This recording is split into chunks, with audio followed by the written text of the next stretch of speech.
அடுத்த தயாரிப்பாளருக்கு கதை சொல்லி வாங்க சார் உங்களுக்கு ஏதாவது கிடைக்கும்னு கூட்டு வர்றதுக்கான தைரியம்லாம் போயிடுச்சு. இப்போ ஏன்னா சினிமாவில் ஒரு எட்டனா கூட இல்லாத மாதிரி போயிடுச்சு.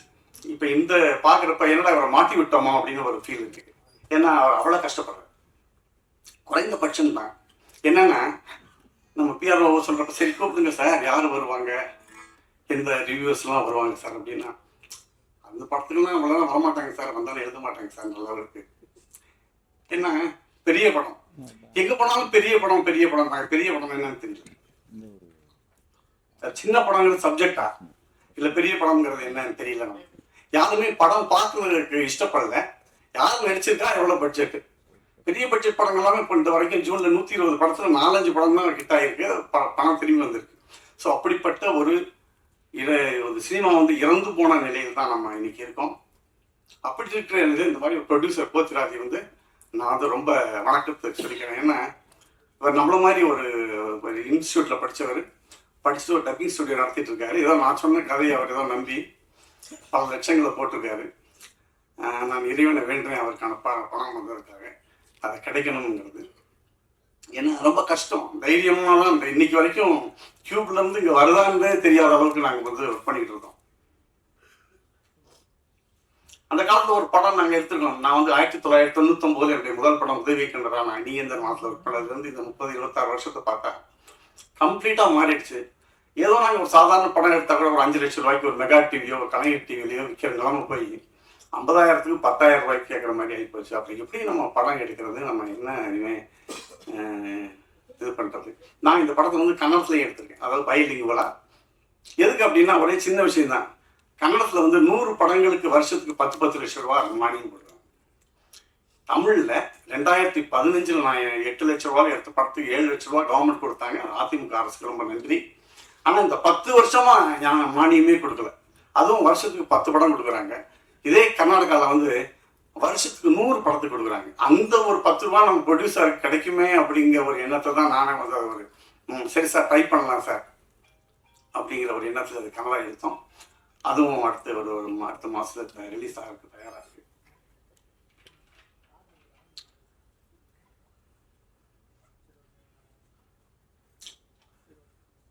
எங்களுக்கு எந்த ஆதரவும் இல்லாத நிலையில் நாங்கள் வந்து ஒரு கதையை நம்பி தான் இந்த படத்தை எடுத்துருக்கோம். ஒரு நேர்மையான ஒரு கதை, அது சொசைட்டிக்கு தேவைன்னு நாங்கள் நினச்சிட்டு இருக்கோம். நீங்கள் பாருங்கள், எங்களுக்கு வேறு எந்த ஆதரவும் இல்லாத நிலையில் நீங்கள் எங்கள் படத்தை பற்றி ஒரு நல்ல விஷயமா எழுதி அந்த மக்களை பார்க்க வைக்கணும் அப்படிங்கிறத நான் உங்களை பணிவன்புடன் கேட்டுக்கிறேன். ரொம்ப நன்றி. படம் பண்ணோம், நல்லா தான் பண்ணியிருக்கோம். நீங்கள் பார்த்துட்டு மற்ற விஷயம் பேசலாம். இப்போ படத்தை பற்றி பூஸ்ட் பண்ணி பேச நல்லா இருக்காது. நீங்கள் பார்த்துட்டு உங்களுக்கு என்ன தோணுதோ நீங்கள் சொல்லுங்கள். நன்றி. எங்கள் மனசுக்கு திருப்தியாக வந்திருக்கு படம். தேங்க்யூ.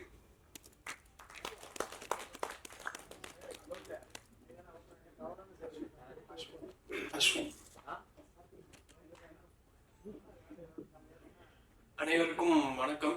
அனைத்து ஊடக நண்பர்களுக்கும் எங்கள் அழைப்பை ஏற்று வந்ததற்கு மிக்க நன்றி. ஸோ நான் அஸ்வின் இந்த படத்தில் ஹீரோவாக பண்ணியிருக்கேன். டைரக்டர் சார் வெங்கட்ரமணன் சார், போத்தி சார், காலேஜ் ஸ்டூடெண்ட், காலேஜில் வந்து ஆடிஷன் எடுத்து எனக்கு ஃபஸ்ட்டு படத்துலேயே ஹீரோவாக கொடுத்ததுக்கு ரொம்ப நன்றி sir. Thank you so much. So இந்த சோஷியல் காஸ்க்காக இந்த டீனேஜர்ஸ் இந்த ஒரு ட்ரக்குனால எப்படி அவங்க நாசமாக போகிறாங்க, அவங்க வாழ்க்கையில் இதுக்கப்புறம் மீள முடியுமா முடியாதா அப்படிங்கிறத ஒரு மெயின் பாயிண்ட்டாக வச்சு இந்த படத்தை எடுத்திருக்கோம். ஸோ கண்டிப்பாக நீங்கள் எல்லாரும் பார்த்து சப்போர்ட் பண்ணுவீங்கன்னு நினைக்கிறேன். படத்தை பார்த்ததுக்கப்புறம் பேசலாம். நன்றி, வணக்கம். அடுத்ததாக படத்தில் முக்கிய கதாபாத்திரத்தில் நடித்துள்ள ருக்மணி மேடம்.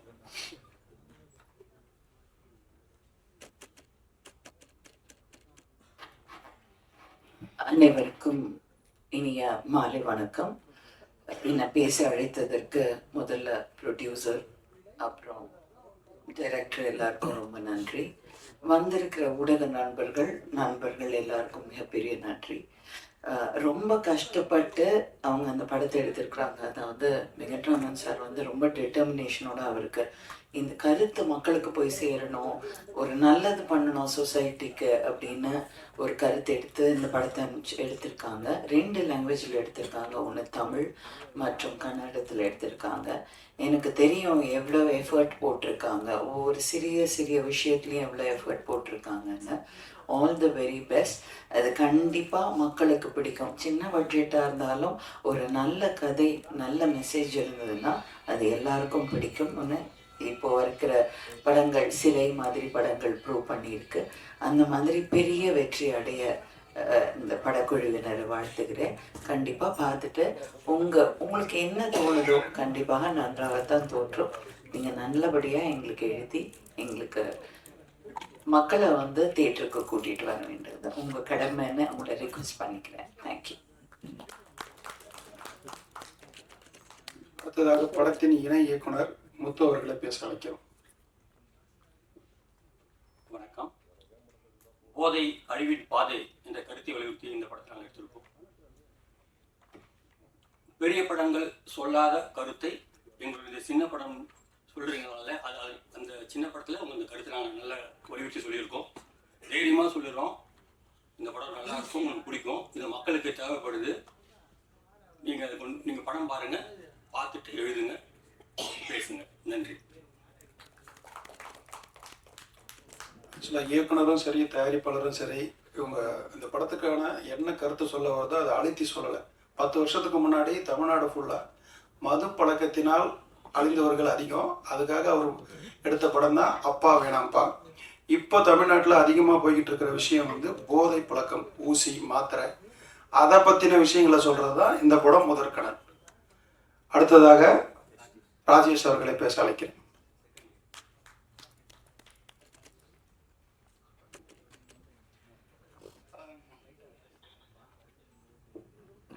வந்திருக்க எல்லாருக்கும் வணக்கம். என் பேர் ராஜேஷ். இதுதான் என்னோட முதல் படம். இதில் நான் செகண்ட் லீடாக நடிச்சிருக்கேன். எனக்கு வாய்ப்பு கொடுத்த டைரக்டர் வெங்கட்ரமணன் சார், ப்ரொடியூசர் போதி சாருக்கு நன்றி. அண்ட் என் கூட நடிச்ச கோ ஆர்டிஸ்ட் அண்ட் க்ரூ மேட்ஸ்க்கு ரொம்ப நன்றி. எங்கள் அப்பா அம்மாவுக்கு நன்றி. இந்த படத்தில் டீனேஜர்ஸ் ட்ரக்னால அவங்களோட எதிர்கால வாழ்க்கையும், அதை தாண்டி சமுதாயம் எவ்வளோ அவங்களால எவ்வளோ பிரச்சனை சந்திக்குது அப்படின்றத பேஸ் பண்ணி எடுத்துருக்கிற படம். எங்களோட எல்லா முயற்சி போட்டு பண்ணியிருக்கோம். உங்களுக்கு பிடிக்கும்னு நம்புகிறேன். பாருங்கள். நன்றி.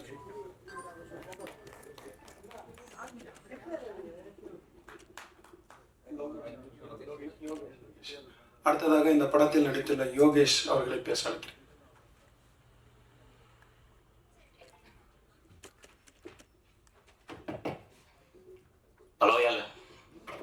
ஹலோ எல்லாருக்கும் வணக்கம்.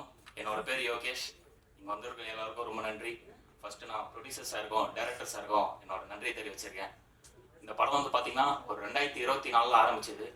ஃபர்ஸ்ட் ஒரு அண்ணன் இந்த மாதிரி எனக்கு தெரிஞ்ச ஒரு டைரக்டர் ஒருத்தர் படம் பண்ண பாரு, நீ போய் அவளை போய் பாரு அப்படின்னு சொல்லிட்டு சொன்னார். அப்போ தான் ஃபர்ஸ்ட் நான் ஜனவரி மாதம் 2024 சாரை மீட் பண்ணேன். போயிட்டு சரி அவர் பெருசாக எதுவும் கேட்கல, ஒரு சின்னதாக ஒரு வீடியோ, ஒரு ஆடிஷன் மட்டும் பண்ண சொன்னார். ஓகே, அதை பண்ணி முடிச்சுட்டு அவர் உடனே செலக்ட் பண்ணிட்டாரு. படம் 2024 ஜூலை மாதம் அப்போது கூப்பிட்டுட்டு திடீர்னு அவர் ஆஃபீஸுக்கு போகிறதுக்கு முன்னாடி, ஷூட்டுக்கு போகிறதுக்கு முன்னாடி 2 நாள் முன்னாடி ஃபுல்லாக அங்கேயே ரிஹர்சல் வச்சு தமிழ் கன்னடம் அவர் வீட்டில் 2 நாள் தங்கி அவர் கூட சேர்ந்து சாப்பிட்டு எல்லாருமே நல்லா ரொம்ப ஜாலியாக போச்சு. ப்ரொடியூசர் சாரும் ரொம்ப ரொம்ப நன்றி. ஏன்னா ஃபுல்லாக இதில் நடித்தவங்க எல்லாருமே பார்த்தோன்னா புதுமுகம், 5 பேருமே புதுமுகம்.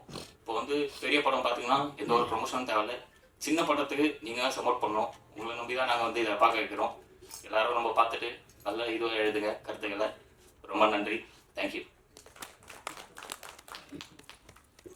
ஓகே, 15 நிமிஷத்தில் முடித்து கொடுத்த அனைவருக்கும் நன்றி. நம்ம வீடியோ எடுத்துங்க.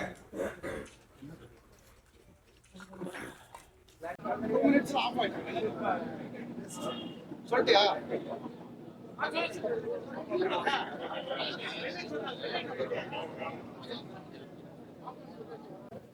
என்ன பேசு? அவரு ஆல்ரெடி பேசிட்டு சரி, நான் ஒரு தடவை சொல்லிடுறேன். அதாவது நான் அப்போ இந்த படத்தை பத்தி நான் ஒன்றும் சொல்லலை, ஒரு அவுட்லைன் கூட சொல்லலை. இது இந்த கதை எதுவுமே என்னுடைய கற்பனை கிடையாது. நான் பார்த்த ஒரு 25-30 பசங்களோட வாழ்க்கையில நடந்த கதை தான். இன்னும் அது எல்லாமே மோசமா இருக்கு. நான் 1% தான் காமிச்சிருக்கேன். இன்னும் 99% காமிக்க முடியாது. ஏன்னா அதெல்லாம் ரொம்பவும் கஷ்டமாக்கும். அதை நம்ம காமிக்கவே முடியாது. அவ்வளவு மோசமா அந்த பசங்க 15-16 வயசு பசங்களை நான் பாக்குறப்ப இன்னும், அதாவது இது ரொம்ப லைட் இருக்குது. அதை தான் நாங்கள் கொஞ்சம் அதே கஷ்டப்பட்டு போயிருக்கோம். ஏன்னா நமக்கு இதுக்கே சென்சார் வந்து கொடுக்குறேன் அப்படின்னாங்க. ஏன்னா அவ்வளோ அப்போ நம்ம இன்னும் கொஞ்சம் பண்ணியிருந்தோம்னா கட்டாயம் அதை வந்து பசங்களே பார்க்க முடியாதபடி ஆயிருக்கும். அதனால நாங்கள் வந்து அதை கொஞ்சம் கண்டென்ட்டே கொஞ்சம் சுருக்கி அதை பார்க்குற மாதிரி தான் நாங்கள் பண்ணியிருக்கோம். ஏதாவது கேள்வி கொடுத்துருக்காங்க, அவங்க யூஏ கொடுத்துருக்காங்க. படத்தை பார்க்கும்போது கஞ்சாவை வந்து வாங்கினா 4 பீரியட்ல ஏற்றலாம், கஞ்சாவுன்னு தெரியாதுன்னு நீங்க சொல்லி கொடுக்குறது மாதிரி தெரியும். அது இருக்கு சார். இப்ப என்னன்னா சார், அதை தாண்டி அதை குடிச்சா ரொம்ப மோசமா போவோம்னு தெரியுது இல்ல சார். நம்ம இது வந்து நான் பார்த்தவரை அந்த பசங்க 13 வயது பசங்களுக்கு தெரியுது சார். கஞ்சான்றது ரைட்டு கேள்வி கொடுக்குறோம், அது அடிச்சா இவ்வளவு போதை வரும், வாங்கினா 4 பீரியட் ஏற்றலாம் அப்படின்னு நீதி நிறைய போதை பொருள் இருக்கு, நீங்க தான் சொல்லி கொடுக்குறீங்க. இல்ல அது ஒண்ணு, அது இயல்பா நடக்கும். ஏன்னா நம்ம ஒரு கஷ்டம், அதாவது இது தப்பு இதெல்லாம் இல்ல இது ஆமா, அதாவது இது எல்லாருக்கும் ஓரளவு தெரியும் சார். நீங்க சொல்ற மாதிரி இதை சொன்னாதான் இதை இப்படி காமிக்கிறோம். அதுக்கப்புறம் இது கடைசியில நீ ஜெயிலுக்கு போடா, நீ 4 சிகரெட்டோ 5 சிகரெட்டோ நீ ஜெயிலுக்கு போற கட்டாயம் நடக்கும், உங்க குடும்பம் அழியுங்கிறத காமிச்சிடும்ல. அப்ப அது அதோடைய நடக்காத ஒண்ணு காமிக்கலையே. இப்ப டெய்லி நியூஸ் நீங்க பாக்குறீங்க இல்லையா? எப்படி கொலகார கையை ஸ்கூல் கொண்டு போய் கஞ்சா அடிச்சாருல்ல, இல்ல சார், கஞ்சா மட்டும் தான் தெரியும். ஒரு 10 ஐட்டம் தண்ணி அடிக்கிறான், 100 ஐட்டம் இருக்கு சார். 100 ஐட்டம் இருக்கு. சொல்லி கொடுக்கறது மாதிரி இருக்கு. நல்லா போதா இருக்கலாம். அதாவது இயல்பா நடந்துகிட்டு இருக்கு, நமக்கு தெரியல. நான் பார்த்தேன், அதை சொல்றேன். தெரியல, நீங்க தெரியாது. நீங்க போலீஸ் ஹிஸ்டரி கேட்பீங்க கிடையாது, கேஸ் பாருங்க. சார் அதான் இல்ல சார், நான் கடைசி இல்ல சார், நம்ம எது முக்கியமா இதை பண்ணிருக்கோம். நம்ம கடைசி என்ன சொல்றோம் சார்? இப்ப அது வந்து சினிமேட்டிக் சார். இப்ப என்ன நான் சொல்றது கேளுங்க சார். பயம் வரணும் இல்லையா? நமக்கு லஞ்சம் எடுத்தது எல்லாமே நமக்கு வரணும், பசங்களுக்கு பயம் வரணும் இல்லையா? பாருங்களேன், இதுக்கு வந்து இது வந்து இயல்பான கதையில வர்றப்ப ஒரு முடிவு அவனை ஜெயில போட முடியாது. ஆனா இது ஒரு படிப்பனையா இருக்கணும் அப்படின்னா அவனை ஜெயில போட்டு நம்ம தண்டிக்கல. என்ன பண்றோம், அதை வந்து நீ போய் சொல்லுதான்னு நம்ம சொல்றோம். இதை வந்து அந்த விலங்குங்கிறது எப்படின்னா ஒரு பாக்குறதுக்கு நமக்கே பயமா இருக்கிறப்ப ஒரு பசங்க பார்த்து பயந்து ஐயோ செய்யக்கூடாது தோணுங்கிற இட்ஸ் அ கிளைமேக்ஸ். அவ்வளவுதான் சார். அதுதான் சார். இல்ல ஜெயில போடல, ஜெயில் இல்ல. அதான் சார், ஜட்ஜி நினைச்சா கொடுக்கலாம் சார், ஜெயில் இல்ல சார். சரி சரி சார், எப்போ 18 இல்ல சார், எப்போ 18 இல்ல சார். 17 வயசுல சார் முடிஞ்சிருச்சு. 18 வயசு தாண்டிய வேண்டாம், 17 ஆரம்பிச்சாங்க. அதுக்கப்புறம் சார் இது பாருங்க, அதெல்லாம் இயல்பு சார். இது என்னுடைய டைரக்டருக்காக நான் அதை என்ன செய்யறதோ ஒரு முடிவு கொடுத்துருக்கேன் சார். அதுல நீங்க சொல்ற மாதிரி பண்ணலாம், பண்ணிருக்கலாம்னு 1000 கருத்து இருக்கு. ஆனா ஒரு விஷயம் கேட்கிறேன் சார். என்னன்னா நம்ம ஒரு முடிவு சொல்றோம், இதை பார்த்தா நம்ம இதை பண்ணக்கூடாதுன்னு தெரிய வர்றதுக்கான ஒரு முடிவை நம்ம கொடுத்துருக்கோம். ஏன்னா எல்லா முடிவுலையும் 2 கருத்துக்கள் இருக்கு. இதை செய்யலாமா, சரி தூக்கு கொடுத்துருந்தா அப்ப தூக்கு கொடுக்கலாமான்னு அதுக்கு ஒண்ணு இருக்கு, வாழ வைக்கலாமான்னு அது எப்படிங்க வாழ வைக்கணும்னு சொல்லுவோம், ஜெயிலுக்கு போனா எப்படிங்க ஜெயிலுக்கு போடுறதுங்கிற மாதிரி எல்லா விஷயத்துக்குமே 2 கருத்துக்கள் இருக்கு. அப்ப நீங்க சொல்ற மாதிரி இதுலயும் ஒரு கருத்து இருக்கு. இதெல்லாம் ஓகே. ஒரு பையன் கஞ்சா அடிக்கிறாங்கிறது ஒரு வாத்தியாருக்கும் தெரியல, அப்பா அம்மாவுக்கும் தெரியல சார். என்னோட ஃப்ரெண்டு செல்விங்கிறது என் ஃப்ரெண்டுடைய அம்மா சார். அந்த பையன் தான் செத்து போனான் சார். அவங்களுக்கு தெரியாது சார். எங்க வீட்டுல ஒரு கொடி இருந்தா எங்க ஒய்ஃபுக்கு தெரியாது சார். உங்க வீட்டுல எப்படி சார் தெரியும்? உங்க வீடு ஒய்ஃப் தெரியாது சார். அடிக்கிறப்ப ஸ்மெல் வரும், அடிச்சா உங்களுக்கு ஸ்மெல் வராது. பாருங்க சார், அதாவது கேள்வி கேட்காதீங்க. போதையோட தான் ஸ்கூல் போறான், அப்ப கூட தெரியலையா என்னப்பா போதையோட வந்துச்சுன்னு தெரியலையா? இல்ல கொண்டு அப்ப நீங்க சொல்றது பாத்தீங்கன்னா சரக்கு அடிச்சா பொண்ணு வரும், கஞ்சா அடிச்சா பொண்ணு வராது. இது இதெல்லாம் இருக்கு, பரவாயில்ல, இது நல்லா கத்துக்கலாம். எனக்கு எத்தனை கூலி போட்டு பசங்க ஸ்கூலுக்கு போற கண்டுபிடிச்சிருக்காங்களா சார்? கேமரா ஆதாரம் இருக்கு எங்க ஸ்கூல்ல. பண்ணோம், அவங்க ஒரு பையன் பையனுக்கு கூலி கொடுத்துருக்கான். 2 நாள் ஃபாலோ பண்ணிருக்காங்க அந்த பிரின்சிபல் வந்துட்டு கேமரா சிசிடிவில. அதுக்கப்புறம் என்னடா கொடுக்குறாங்க ஃபாலோ பண்ணா கூலி ஒண்ணுமே தெரியல சார். போட்டுட்டு இப்ப இந்த பசங்களோட இந்த கிளாஸ்ல இருக்கிற ஓட்டு ஸ்கூல்ல இருக்கீங்க, இப்ப ஜென்சி போய் பாருங்க சார். அது ஒரு சில கருத்து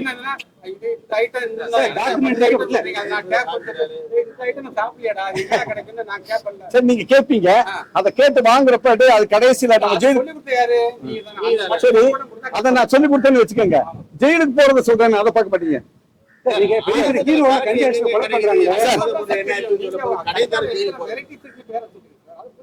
இல்ல பசங்களுக்கு இதெல்லாம் சரி சார், சரி படம் வேணாம் எடுக்கலாமா வேணாமா நீங்க சொல்லுங்க. சரி எதை எடுத்துருக்கலாம், எதை மட்டும் எடுத்தா நல்லா இருக்கும். சார் பசங்களை சரி, நீங்க ஒண்ணுமே தெரியாம வீட்டுல இருப்பீங்க, எல்லா குடும்பத்திலும் சரி, நீங்க கொலை பண்றது நம்ம யாருமே இல்லாதனால கொலை நடக்காம இருக்கா? சரி, ஒரு கொலை நடந்த பரவாயில்லையா சார்? சார், உங்க வீட்டுல ஒரு 16 வயசுல உங்க பையனோ பேரனோ இப்படி பண்ணா நீங்க இப்படி வந்து பேசுவீங்களா? சரி சார், அது சில பண்ணுவோம். பட் என் பையனுக்கு இதெல்லாம் தெரியும் சொல்லிட்டு பக்கத்து வீட்டுல போயிட்டு 10 லிஸ்ட் இதெல்லாம் அடிக்காண்டா. கூட யார் யாரும் டவுட் பண்ணா கூட ரீஹாப் சென்டர் கூட்டிட்டு போறேன், நீங்க கேள்வி எல்லாம் கேளுங்க. நாங்க ஏன் சார் போறோம்? கேக்குறீங்க நீங்க கொடுத்துருக்கோங்க சார், ஒரு படத்தை காமிக்கிற யூஏ தான் கம்பேர் பண்ணுங்க. பாக்குறேன். சரி சார், ஒரு நல்ல விஷயத்தையும் காமிக்கிறேன் சார். சார் எங்கேயாவது சார் உலகம் ஃபுல்லா நடக்குது சார். இங்க என்னமோ தமிழ்நாட்டுல மட்டும் கஞ்சா கிடையாது சார். திமுக, அதிமுக, காங்கிரஸ், மோடி, சாரி எல்லா ஆட்சியிலும் நடக்குது. எல்லா ஆட்சியிலும் நடக்குது. இது ஆட்சியை பத்தியான கதை கிடையாது. நாங்க எடுத்த 3 வருஷத்துக்கு முன்னாடி எந்த ஆட்சி இருந்துச்சு? இப்ப தாவேக்கா. அதனால வந்து எங்களோட விஷயம் நான் என்ன சொல்றேன், கடைசியில உலகத்தில் இருக்கும் எல்லாரும் சேர்ந்து இதை தடுப்பதற்கு முடிவு எடுக்க வேண்டும் சொல்றமே தவிர தாவேக்கா கீவேக்கா எல்லாம் எனக்கு தெரியாது சார். என்ன ஆமா அந்த படம் பண்ணும்போது படம் பார்த்தவங்க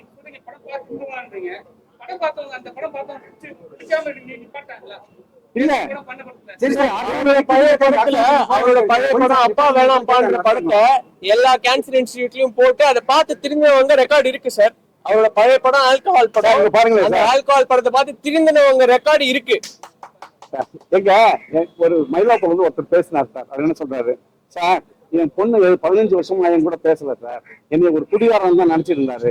நேற்று அந்த படத்தை நான் டிடிகே இன்ஸ்டியூட்ல பார்த்துட்டு எங்க அப்பாவுக்கு இந்த வியாதி இருக்குன்னு பேசினாரு. இதுக்காக நான் நீங்க கேட்டது இது வரைக்கும் நான் சொல்லல. என்ன நடக்கும் சார், நான் என்ன சார் பண்ண நல்லா படிக்கணும்னு சொல்றோம், நீங்க கேட்டதெல்லாம் பார்த்து நல்லா படிச்சுட்டாங்களா? திருடக்கூடாதுன்னு சொல்றோம், நீங்க கேட்டதெல்லாம் திருடலாமான்னு என்ன சார் நம்ம சார் சார்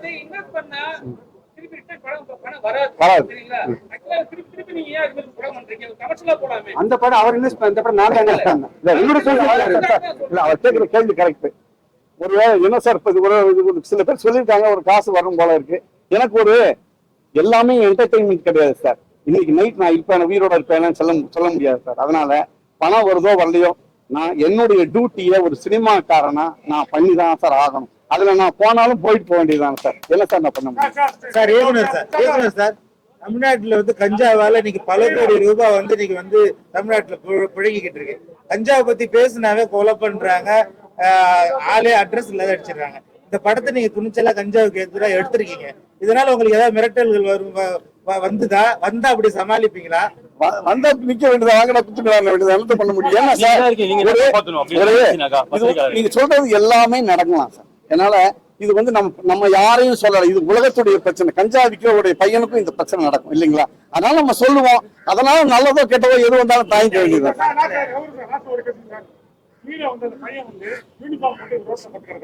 வீட்டுக்கு போறான், அவங்க அம்மாக்கு தெரியும், தங்கச்சி தம் அடிக்கான்னு தெரியல, அப்ப கண்டுபிடிக்க தெரியாது சார். அதாவது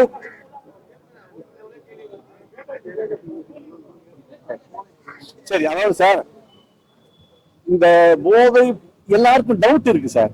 நான் வந்து சினிமா தான் சார் எடுக்கிறேன். ஆக்சுவலா எவ்வளவு நாள் எடுக்கிறோம், அவங்க அம்மாவுக்கு சந்தேகம் வருதான்ற கேள்வி எல்லாம் சரிதான் சார். அப்ப வந்து நம்ம அதுக்குள்ள போகல. அதாவது டாக்குமெண்ட்ரி அது என்னன்னா நீங்க சொல்றது கரெக்ட். அதுக்காக தான் நான் ஒண்ணு பண்ணேன். ஏன்னா நான் பாருங்க, அவங்க அம்மா கேக்குறாங்க, பையன் ஏன்டா இப்படி இருக்கான், அவனுக்கு அப்பா சொல்றாரு, அவன் என்னம்மா இப்ப போய் நான் கேட்டுட்டு இருக்கேன் அவன் இப்ப அப்படின்றப்ப குடும்பத்துல நமக்கும் ஒரு அவேர்னஸ். அந்த பொண்ணு சொல்றா, எப்ப பார்த்தாலும் தனியா ரூம்ல இவங்க ஃபர்ஸ்ட் ட்ரக் ஆரம்பிச்சப்போ அவங்க ஐசோலேட் பண்ணிக்குவாங்க சார். என்ன தனியா இப்ப நம்ம என்ன பண்றோம் சார், ஒவ்வொரு குழந்தைங்க எல்லார் வீட்லயும் ஒரு பையன் இருக்கான், கதவை சாத்திட்டு தான் சார் எங்க வீட்டுல கூட உள்ள இருக்கான். இப்ப நமக்கு என்ன ஆகுதுன்னு தெரியாது சார். அப்ப இது இதெல்லாம் நம்ம சொல்றோம் சார். எல்லாத்தையும் நான் பெர்ஃபெக்டா சொல்லிட்டேன்னு சொல்ல முடியாது சார். என்னுடைய கருத்து இப்படி இருக்கும்னு சொல்றேன். அதுல 1-2 வந்து சினிமாக்காக பண்றாங்க ஒழிய இது ஒரு டீட்டெயிலா 5 மணி நேரம் பண்ற கதை சார்.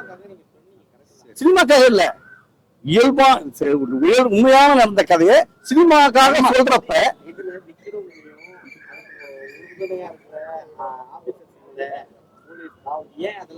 இல்ல சார், அது அடுத்த படம் வரும். இல்ல சார், இது வந்து சார் இப்ப எல்லாம் திருடுறாங்க சார். நீ வீட்டை பூட்டிட்டா திருட மாட்டாங்க. இது என்னோட வெர்ஷன் என்ன சார். இதுக்கே 2 மணி நேரத்துக்கு 3 வருஷம் ஆயிப்போச்சு. எல்லாம் தொங்கி எனக்கு ஓப்பன் ஹார்ட் சர்ஜரி மாதிரி ஆயிப்போச்சு. அந்த வரைக்கும் வந்துருச்சு இது. அப்ப நான் இந்த கதையை எடுத்திருக்கேன். நீங்க சொல்ற கதை அடுத்த, ஏன்னா நமக்கு 2 மணி நேரத்துல என்ன சார் சொல்ல முடியும், அதை சொல்லிட்டு இருக்கேன். அதுல போனா இன்னும் நான் டீட்டெயிலா போகணும், யாரு எதுக்குன்னு. நீங்க ஒரு சார் கேட்டால அது மாதிரி அது வந்து இன்னும் ஒரு சீரியஸ், அது எனக்கு தெரியும். ஆனா யாரு விற்கிறா, என்ன பண்ண, உலகமே எல்லாம் நம்ம ஆட்களை விற்கிறாங்க. இப்ப நான் என்ன சொல்றேன், பாதிக்கப்பட்டவர்கள் பாயிண்ட் ஆஃப் சார், மனிதர் தானே இப்போ சார் எனக்கு தெரியும் விற்கிறார்ல சார். நான் ஒண்ணும் செய்யலையே, நான் போய் அவர் ஒன்றும் சண்டை போடலையே. நாங்க விற்கிறாங்க, நீங்க கேட்கக்கூடாது. போலீஸ் இல்ல சார் சார் மனிதர்கள் சார். அதாவது என்னை சார்ந்த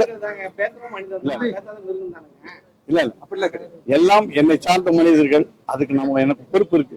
எப்படி செத்தவனால எனக்கு பொறுப்பு இருக்கு, வித்தவனுக்கும் நான் தான் பொறுப்பு. வித்தவனுடைய அப்பா வந்து நம்மள மாதிரி தான். அதனால வந்து இது எல்லாத்தையும் நம்ம இது இல்லைன்னா விற்க போறது இல்லை. அதனால வந்து இதுல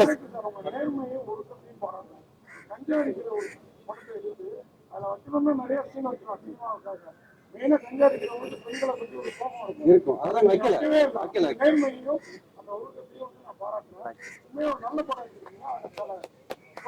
கட்டாயம் நீங்க சொல்லலாம் சார். ஏன்னா நான் வந்து வேற எந்த காரணத்துக்காகவும் நான் எடுக்கல. என்னோட 26 வருஷம் ஆச்சு. 26 வருஷத்துக்கு வரைக்கும் ஒரு பைசா கூட நான் சினிமாவில் சம்பாதிக்க கிடையாது. நான் வந்து சினிமாவுக்காக ஏதோ நம்ம தெரிஞ்ச விஷயங்கள் நான் பண்ணிக்கிட்டு இருக்கோம். அதுல பல குறைகள் இருக்கலாம், பல நிறைகள் இருந்தா பாராட்டுங்க, குறைகள் இருந்தா சொல்லுங்க சார். டிஸ்கஷன் சொன்னாங்க.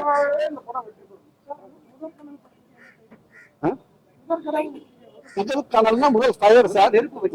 ஒரு பையனை வந்து அப்படி பொறுத்து வைக்கிறப்ப அந்த முதல் கனல், அந்த நெருப்பு வந்து அவரோட வாழ்க்கையை கெடுக்குதுன்றது. சரி, ஓகேவா? தேங்க்யூ. நன்றி சொல்லணுமா?